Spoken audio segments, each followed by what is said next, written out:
flacidez completa. Y siguiente grado de evolución será una atrofia muscular progresiva después de la poliomielitis. Como un músculo no se puede, músculo que se ejercita, se hipertrofia, ¿no? Pero si una persona ya no puede caminar, entonces está con sus muletas nada más, entonces son músculos que no ejercitan. Y músculo que no se ejercita se atrofia, ¿no? Entonces por eso los pacientes con poliomielitis tenían unas piernas bien delgaditas, porque los músculos de las extremidades inferiores se encontraban atróficos. Generalmente los músculos que se atrofian en primer lugar son los músculos de las extremidades inferiores, pero en ocasiones puede involucrar muchos grupos musculares, incluso los de la respiración.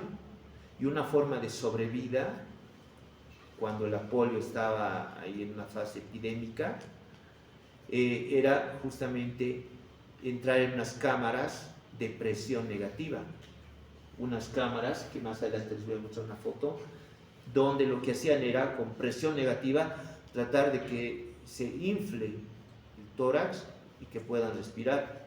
Eran como pulmones artificiales y así se lograba mantener con vida, porque esas personas no podían respirar, ya habían perdido la capacidad de mover los músculos de la respiración. ¿Cómo se realiza el diagnóstico? Como hemos dicho que la vía de entrada es naso-oral, entonces por un hisopado faríngeo se puede realizar el diagnóstico. Realizamos el hisopado faríngeo y ese hisopado faríngeo lo ponemos en un transportador y realizamos el PCR. El PCR, que es la reacción en cadena de la polimerasa, en el cual se puede obtener anticuerpos del virus. Y también, no solamente de la faringe, como está en todo el tubo digestivo, pues ahí no podemos obtener una muestra del estómago, ¿no? Ni del intestino delgado. Entonces, un hisopado rectal y el mismo procedimiento, también PCR nos ayudará al diagnóstico. Actualmente, como Bolivia todavía no está declarada libre de polio, no hay casos de poliomielitis hace más de 30 años, pero como todavía no se ha declarado libre de polio, bueno, Bolivia sí se declaró libre de polio, pero no el mundo todavía. Hay casos en África, como les decía. Entonces sigue siendo una enfermedad de notificación inmediata. ¿Por qué? Porque hay con la globalización, pues cualquiera que tenga unos sábados se puede viajar ahí de tour por África, por ciertos países, y puede adquirir la enfermedad, puede volver y puede transmitir la enfermedad. Entonces no se puede declarar libre de polio todavía, porque aún existe polio en el mundo y es una enfermedad, como les decía, de notificación inmediata. ¿Cómo se notifica?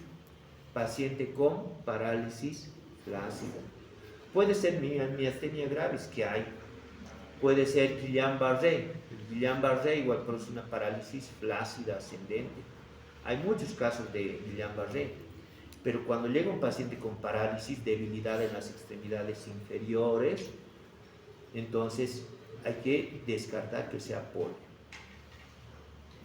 ¿Cómo? Tomando un hisopado faríngeo rectal y mandando para PCR. Esto es más o menos un porcentaje, ¿no?, de los pacientes con infección asintomática. La mayor parte, 72 a 95%, y un pequeño porcentaje del 1% puede presentar parálisis flácida. Y cuando producen parálisis flácida, la letalidad puede ser del 5 a 10%. Pero antes, la historia de la poliomielitis es muy triste, ¿no? Porque antes todos los niños se encerraban en sus casas, era como en el COVID. Se encerraban en sus casas porque tenían miedo de enfermar de COVID, no sabían cómo iban a enfermar, no sabían cómo se transmitía la enfermedad, entonces por ese miedo no salían de sus casas. y a veces incluso todo el grado, todo el curso de una escuela se enfermaban de polio. Y fue hasta que se descubrió la vacuna, ¿no? De Salk y Sabin. Al principio la vacuna era una vacuna oral, hasta hace unos 5 años, no, hasta unos 7 años más o menos la vacuna era vía oral.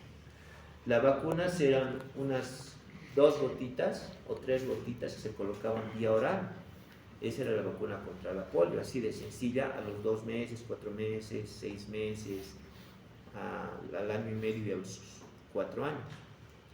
Pero se ha visto también que puede haber una polio vacunal, que este poliovirus puede reactivarse, puede mutar y ser infectante a través de las deposiciones para otras personas. Es decir, no tenía polio, pero por la mutación podríamos transmitir el polio. Entonces, por eso la vacuna se ha ido cambiando de vía oral a vía intravenosa. Hace unos 5 años nomás decían, por lo menos una de las 5 dosis, hagan el esfuerzo los gobiernos para conseguir la vacuna, que sea intramuscular la vacuna. No intravenosa, perdón, intramuscular la vacuna.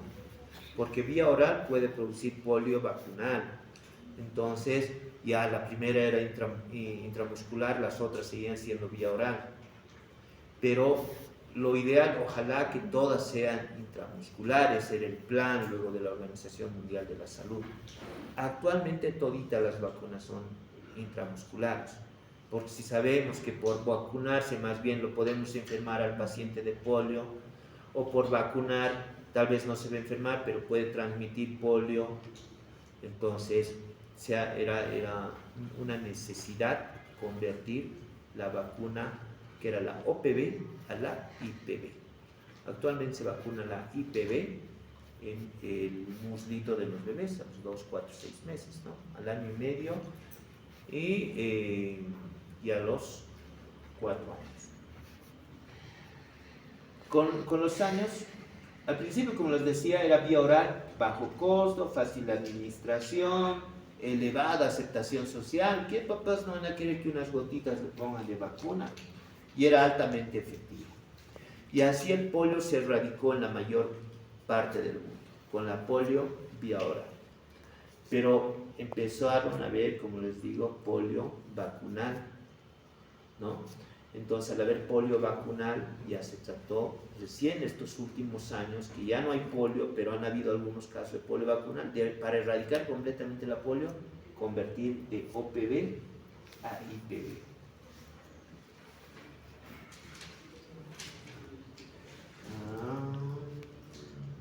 Ya. ¿Quiénes más pueden enfermar de polio? Sobre todo las personas inmunodeprimidas.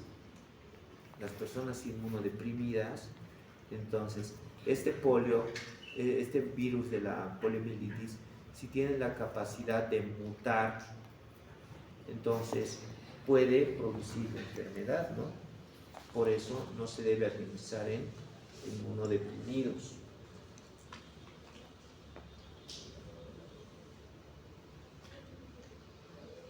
Ya. Acá vemos una foto, ¿no? Hay una reunión ahí de pacientes con polio. Actualmente ya no hay casos de poliomielitis y los pocos casos que hay son de pacientes secuelados. No hay casos nuevos. Pero a nivel mundial todavía no lo podemos erradicar. Tal vez una de las causas sea porque los monos siguen siendo reservorio del polio. Un poquito de la historia aquí, como ven, hay estas cámaras.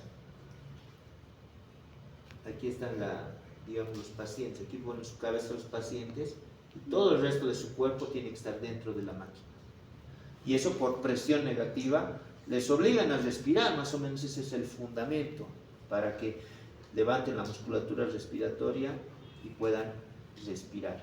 Entonces, Hay varios periodos descritos en la evolución de la enfermedad. Esto en las Américas, ¿cómo ha sido? ¿No? Hasta era endémica, significa endémica, que hay todo el año polio, nuevos casos, nuevos casos, nuevos casos. Y hay periodos donde es epidémico, donde los casos aumentan, los casos nuevos, generalmente en temporadas de verano, primavera y verano. Entonces, y han habido epidemias hasta el siglo XIX, ¿no? Era endémico y luego se ha vuelto epidémico en el siglo XX hasta 1955, y aquí menciona una pandemia entre el 55 y el 57. Después del periodo postvacunal de 1955, poco a poco se ha logrado la erradicación de la enfermedad hasta la eliminación en 1994. Esta es la imagen de un niño con polio. Por suerte no se han afectado todos los músculos, o personas adultas. ¿No? Esto es de 1991, que todavía habían algunos casos en algunos países de Latinoamérica. Ya, entonces, desde el 2014 ya se ha declarado libre de polio en las Américas.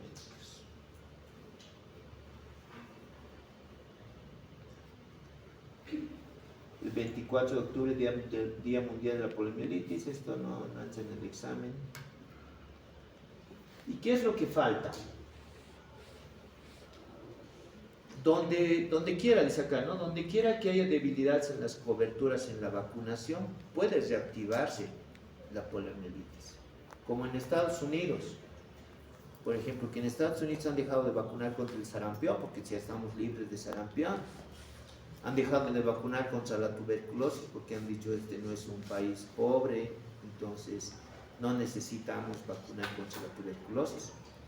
Pero el hecho de la globalización y la migración continua de las personas ha hecho que haya muchos brotes de sarampión en Estados Unidos, muchísimos brotes de tuberculosis en Estados Unidos.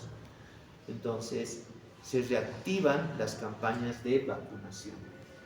Y acá mantenemos las 5 dosis de la vacuna antipolio.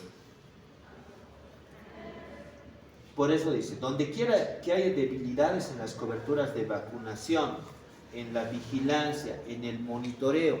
El monitoreo significa cualquier persona que tiene parálisis flácida notificar al Ministerio de Salud, a los sedes. Entonces se notifica, se llena una ficha epidemiológica, paciente de tantos años con parálisis, con debilidad en extremidades inferiores, parálisis flácida, no sabemos a qué causa puede ser. Entonces puede ser tumores, puede ser muchas cosas, pero la que no queremos que sea es la infecciosa, no queremos que sea polio. Tomamos una muestrita de hisopado rectal o hisopado faríngeo, eso más el formulario tiene que ir a INLASA, donde se tiene que procesar para ver si eso no es polio. Donde quiera que quede un solo niño sin vacunar, donde quiera que se haga una campaña de vacunación sin compromiso, van a ver ustedes cuando vayan a provincia, cuando estén en su 6º año, que pues hay quienes cocinan datos, ¿no? Hemos vacunado a tanto, y luego lo desechan simplemente porque no han ido, no hay ese compromiso. Entonces ese tipo de conductas pueden desencadenar brotes de poliomielitis. Gracias a Dios está libre de erradicarse. Bueno, aquí ven, ¿no? África, miren los diferentes grados de secuela que deja el polio, sobre todo en extremidades inferiores. Miren todos estos niños, ¿no? Toditos con sus prótesis, con sus botitas ortopédicas para poder mantenerse de pie.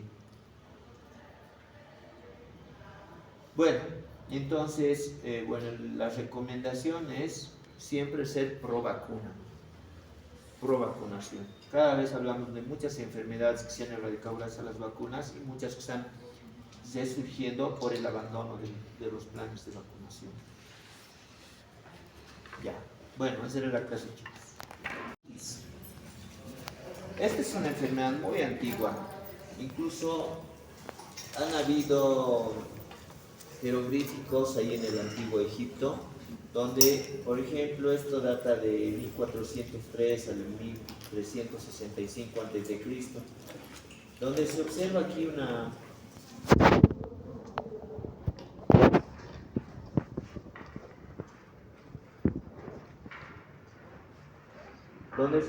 persona que está con la rodilla flexionada, ¿no? Y está uno de los pies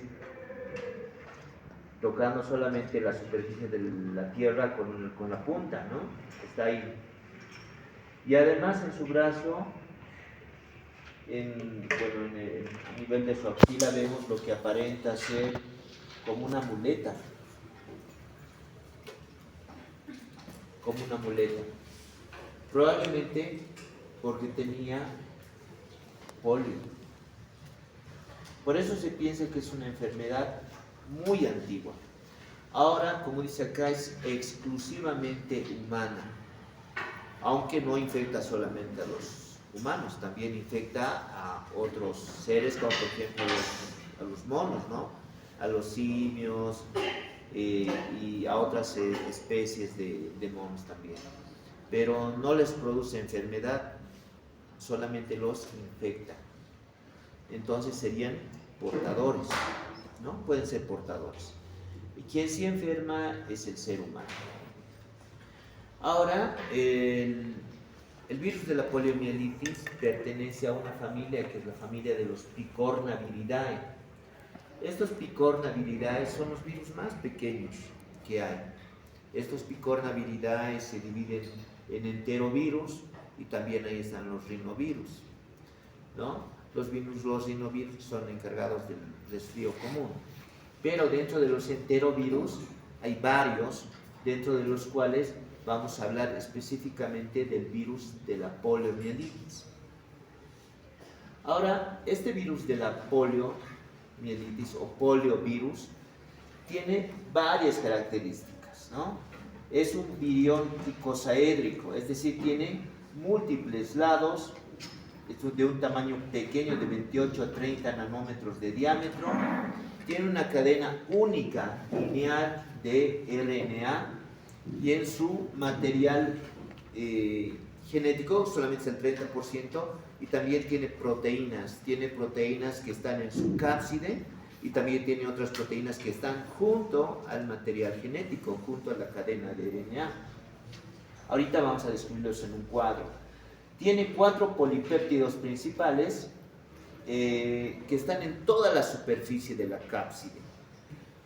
Y tiene una proteína con la cual tendría su 5.º polipéptido que está adherido al genoma, como decimos, ¿no? Acá dice, ¿no? BP4, que es una proteína interna, y hay una que es la BPG, que es la proteína que se encuentra adherida al RNA. No tiene envoltura, pero solamente tiene una cápside que protege el material genético, y la replicación de este virus se produce en el citoplasma celular. Este es el esquema del poliovirus, donde ven aquí su estructura icosaédrica. Este es su cápside, que está formada por un pentámero de proteínas. Sacando un segmento de esta cápside, acá podemos describir varios tipos de proteínas. El BP1 o el miristato, el poro, el BP2, el BP3, el BP4, que son diferentes proteínas que están ensambladas en la superficie de la cápside. Pero, y aquí adentro está el material genético, ¿no? La cadena de RNA, a la cual está adherida la BPG, que sería la quinta proteína, o en realidad es un polipéptido que se encarga de ayudar a la replicación celular. Acá algo que se menciona, ¿no?, en la estructura de la cápside es la presencia de una garganta, que ahorita lo vamos a ver en otro esquema, y del poro, que son sitios específicos para el tratamiento o para la eliminación de este virus que se utiliza en farmacología. Bueno, dentro de la poliomielitis, algunas particularidades. De entrada vamos a decir que al ser un enterovirus, la forma de infección es fecal-oral y por ende es importante la cocción adecuada de los alimentos y la desinfección adecuada de las superficies de la casa o los pisos, los azulejos, etc. Y hay formas en las que se puede inactivar este virus a temperaturas de 55 grados durante 30 minutos. La ebullición del agua, ¿a qué temperatura se da? A 100 grados, ¿no? Entonces, digamos que ni siquiera tiene que estar hervido los alimentos o los materiales para eliminar el virus. Con que estén ahí a una temperatura media antes de llegar a hervir por 30 minutos, ya se puede eliminar el virus. Otra forma en la que se puede eliminar el virus también es con las concentraciones de cloro, como el clorito de sodio, la lavandina, ¿no? A una concentración de 0,1 partes por millón, que es muy diluida, entonces ya se puede eliminar el virus. Entonces es fácil, con medidas higiénico-dietéticas, poder eliminar el virus, sobre todo en sitios que son endémicos. Acá dice hay una susceptibilidad animal, ¿no? Justamente lo que les decía, que infecta a los monos, pero que no les produce enfermedad, o sea, es asintomática en los monos, pero los monos tampoco pueden eliminar la enfermedad o eliminar al virus. Por lo tanto, son portadores, el virus vive, y al ser portadores, el mono puede eliminar a través de sus heces fecales al mismo virus y puede ser una forma de infección. Bueno, dentro de la patogenia, así la vamos a resumir, ya hemos dicho que la vía de entrada es por la boca. Y los virus ni bien entran a la boca, empiezan a multiplicarse. ¿Dónde se multiplican generalmente? Cuando ingresa un germen, ahí ingresa nuestro sistema inmunológico para tratar de captar a los gérmenes, virus o bacterias. ¿Y dónde los recolectan? ¿Dónde se los llevan? Al sistema linfático, los ganglios linfáticos, a las amígdalas, a las placas de Peyer del intestino. Entonces, se piensa que el virus se multiplica primero en las amígdalas, faringeas, palatinas, etc., en los ganglios linfáticos del cuello, las placas de Peyer y el intestino delgado. Y luego de que se multiplica, pasa al sistema nervioso central, donde es el lugar donde va a ocasionar las lesiones definitivas, ¿no? Ahora, el periodo en la que produce esta enfermedad.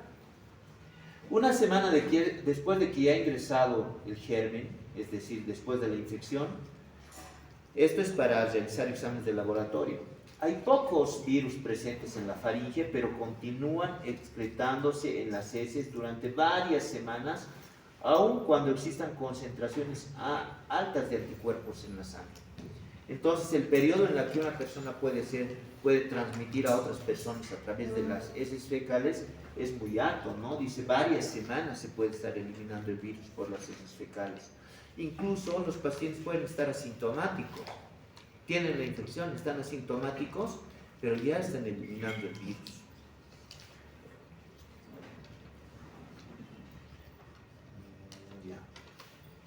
Ahora, el sitio definitivo de la infección.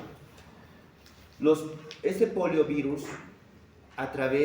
ingresa, una vez que ya se ha multiplicado, pasa a los axones de las terminaciones nerviosas de las células neuronales, ¿no? De las neuronas, todos sus axones que se distribuyen por todo el cuerpo. Entonces el polio ingresa al sistema nervioso periférico y a través del sistema nervioso periférico viaja al sistema nervioso central. Sobre todo, ¿dónde? En primera instancia, a la médula espinal, ¿no? A las astas motoras, donde van a producir lesión de estas astas motoras y por ende, como las astas motoras son las que transmiten la motricidad, va a empezar a haber una parálisis flácida. ¿no? Entonces la poliomielitis es un agente etiológico que produce parálisis flácida. Como dice acá, continúan avanzando a través de las fibras hasta las motoneuronas inferiores para afectar cada vez más a la médula espinal y de manera ascendente al cerebro. Pueden llegar a destruir y dejar secuelas importantes. Antes, bueno, les digo, como hace unos 100, 150 años, era bastante frecuente enfermar de poliomielitis, incluso por muchas décadas.